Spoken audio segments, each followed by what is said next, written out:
If you're ever down in Texas and you're looking for a thing to do, if you like Texas music, it's at the Cuckoldberg Saloon.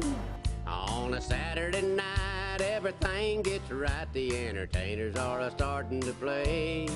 It's toe tapping time, it don't cost a dime, so get ready for come what may.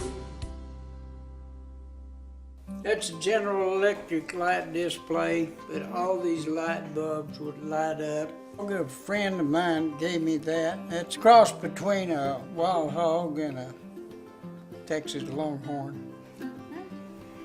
It's a Murphy bathtub, and you put your foot there and pull down on the bathtub, and up comes your hot water heater.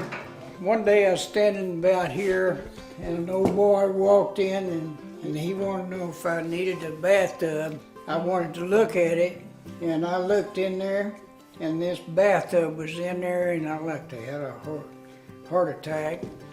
And so I asked him what he wanted for it, and he said $35. So I thought that was a pretty good price. So I bought it for $35.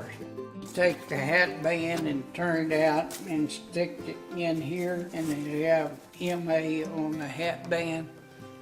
But I just decided if somebody else asked me what that was, I was going to tell them it's artificial insemination machine. I would like to go back to the 1880s and walk from the Congress Avenue Bridge up to the state capitol and just go in those saloons and grocery stores and mercantile stores and just see what they lived like back then. But all these traps were leased out to Chainsaw Massacre.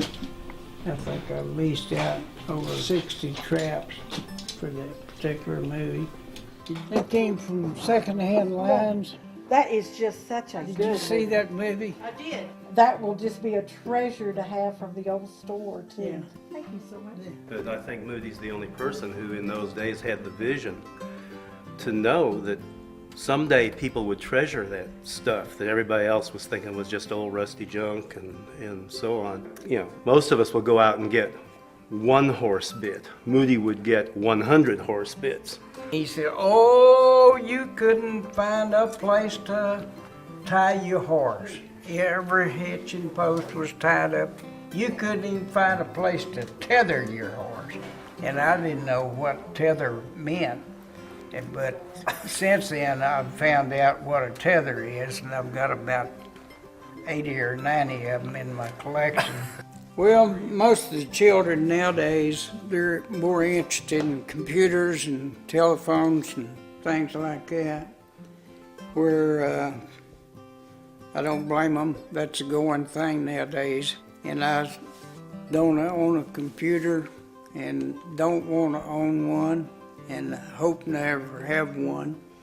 But that's the way of life nowadays. And most of these children nowadays don't give a hoot about antiques, but you'll find maybe 1 in 100 children that do take an interest in it, and it really thrills me.